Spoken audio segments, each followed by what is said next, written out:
திமுக அமைச்சர்களில் 17 அமைச்சர்கள் சிறைக்கு செல்ல போகிறார்கள்.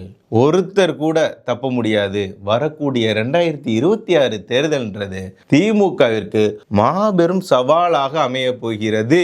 என்ன நடக்குது அப்படின்றத பார்ப்பதற்கு முன்பாக நாரதர் மீடியா உணர்வாளர்களுக்கு வணக்கங்கள்.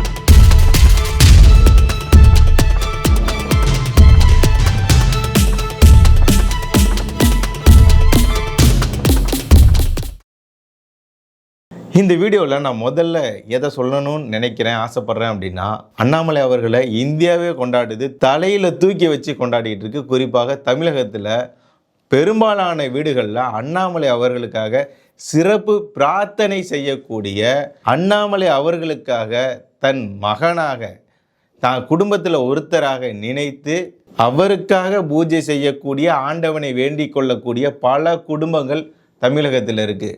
அப்பேற்பட்ட அண்ணாமலை அவர்கள் தொடர்பான செய்தியிலிருந்து நான் ஆரம்பிக்கணும்னு நினைக்கிறேன்.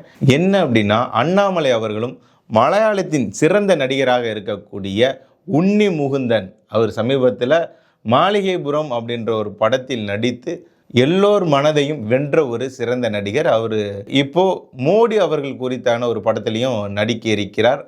அவரும் அண்ணாமலை அவர்களும் ஒரு மதிய உணவு சாப்பிடும் நேரமானது அமைந்திருக்கிறது. இது எனக்கு ஒரு சிறப்பான தருணமாக அமைந்திருக்கிறது அப்படின்னு சொல்லி அவர் பதிவிட்டு இருக்கிறார்.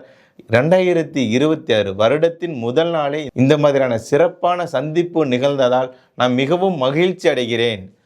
பிஹைண்ட் த காக்கி அப்படின்ற ஒரு புக்கு, அதை நான் படிச்சிருக்கேன். அது என் வாழ்நாளில் கூடவே இருக்குது, எப்பவுமே என்னுடன் அதுவும் இருக்கிறது. அது மட்டும் இல்லாமல் நாங்கள் சாதாரணமாக ஒரு உணவானது ஆரம்பித்து அதில் அரசியல், வாழ்க்கை அனுபவம், தைரியம், சினிமா, விளையாட்டு இது போன்ற அனைத்தையும் தொட்ட ஒரு நிகழ்வாக இந்த சந்திப்பானது நிகழ்ந்துள்ளது. இந்த சந்திப்பானது பல நாட்களாகவே நடக்கலான்னு இருந்தது, ஆனால் நடக்காமல் இந்த நாள் 2026 முதல் நாளில் நடந்தது எனக்கு பெரிய மகிழ்ச்சியை தெரிகிறது அப்படின்னு சொல்லியிருக்கிறார். அண்ணாமலை அவர்களை ரொம்ப புகழ்ந்து பாராட்டி பேசியிருக்கிறார் உன்னி முகுந்தன் அவர்கள்.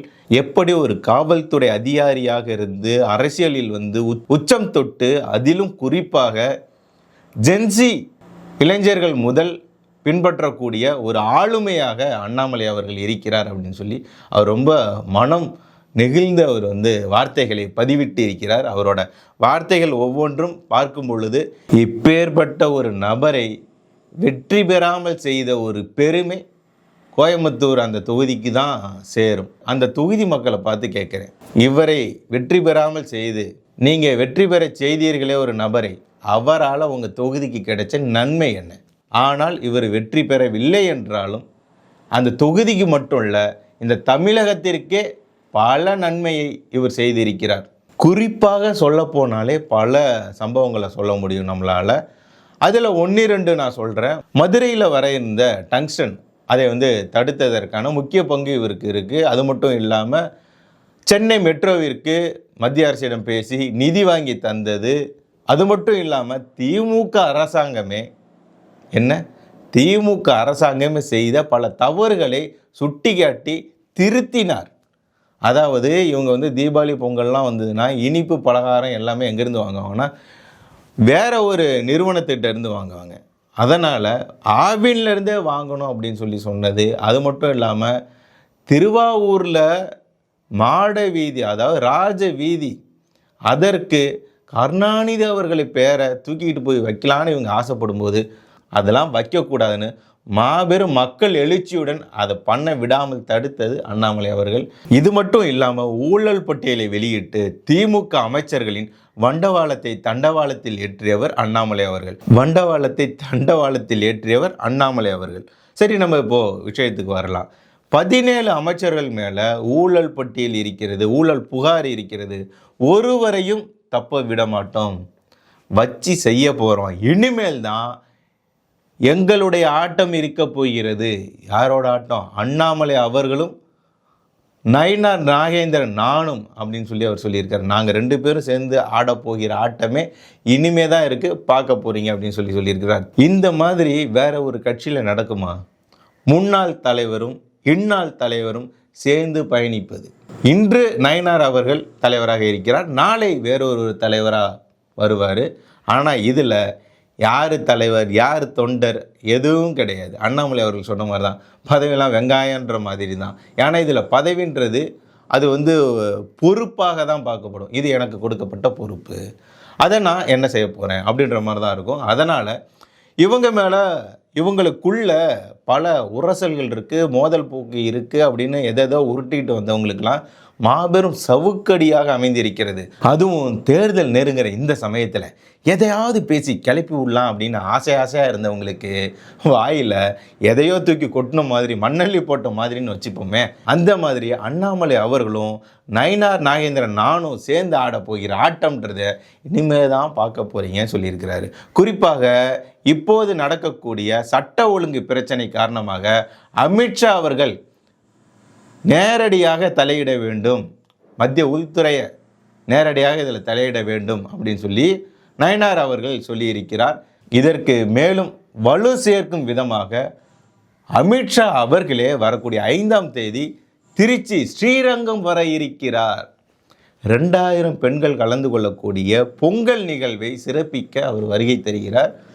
என்னெல்லாம் பேசப்பட போகிறது, கூட்டணி குறித்து எந்த மாதிரியான முடிவுகள் எடுக்கப்பட போகிறது அப்படின்ற தகவல்லாம் அன்னைக்கு வெளியாகும் அப்படின்றது எதிர்பார்க்கப்படுகிறது அரசியல் விமர்சகர்களால். எது எப்படியோ மத்திய பாஜக தமிழகத்தை உற்று நோக்க ஆரம்பித்திருக்கிறது. ஏன் அப்படின்னா அமித்ஷா அவர்கள் இப்போது வர இருக்கிறார். மோடி அவர்களும் ஜனவரி பிப்ரவரி இந்த காலகட்டத்தில் 3 முறை வர இருக்கிறார். மத்திய பாஜகவை சார்ந்த தலைவர், செயல் தலைவர் போன்றவர்களும் வர இருக்கின்றனர். பீகார் தேர்தல் முடிவின் போது, வெற்றியின் போது, அந்த மாபெரும் வரலாற்று சாதனையின் போது அமித்ஷா அவர்களும் மோடி அவர்களும் சொன்னது நமக்கு நல்லா ஞாபகம் இருக்குன்னு நினைக்கிறோம். நமக்கு இல்லைனாலும் திமுகவினருக்கு நல்லா ஞாபகம் இருக்கும் அப்படின்னு நினைக்கிறோம். ஏன் அப்படின்னா இந்த பீகாரின் தேர்தல் என்பது தமிழகத்திலும் கேரளாவிலும் எதிரொலிக்கும் அப்படின்னு சொல்லியிருந்தார் இல்லைங்களா. அதே மாதிரி இப்போது கேரளாவில் நடந்த அந்த உள்ளாட்சி தேர்தலில் பாஜக மாபெரும் பல சாதனைகளை படைத்திருக்கிறது. இப்போ வரக்கூடிய தேர்தல்லையும், தமிழகத்தில் வரக்கூடிய தேர்தல்லையும் அது பிரதிபலிக்க போகிறது. இந்த மாதிரிலாம் மத்திய பாஜகவானது, தேசிய பாஜகவானது திமுகவிற்கு பயத்தை காட்டிகிட்டு இருக்கும்போது மக்களுக்கு திமுக அரசாங்கம் மாபெரும் பயத்தெல்லாம் காட்டிக்கிட்டு இருக்கு. இந்த சமயத்தில் ஸ்டாலின் அவர்கள் என்ன சொல்கிறார் தெரியுங்களா? ஸ்டாலின் அவர்கள் என்ன சொல்கிறார் அப்படின்னா, மாபெரும் வெற்றியை நோக்கி நாம் முன் செல்கிறோம் அப்படின்றார். அவர் அடுத்ததாகவும் 7வது முறையாகவும் திமுக தான் ஆட்சி அமைக்க போகிறது அப்படின்றாரு. இதெல்லாம் எப்படி பார்க்குறது அப்படின்றது எனக்கு தெரியல. நீங்கள் இதை எப்படி பார்க்குறீங்க? மீண்டும் திமுக ஆட்சி அமைத்தால் என்னவாகும் தமிழ்நாடு? உங்களோட பார்வை என்ன? மீண்டும் ஆட்சி அமைக்குமா ஸ்டாலின் அரசு? ஸ்டாலின் அரசு செய்த இந்த 4.5 ஆண்டுகளில் ஸ்டாலின் அரசு செய்த மாபெரும் சாதனையாக நீங்கள் என்ன பார்க்குறீங்க அப்படின்றத கமெண்ட் பண்ணிட்டு போங்க.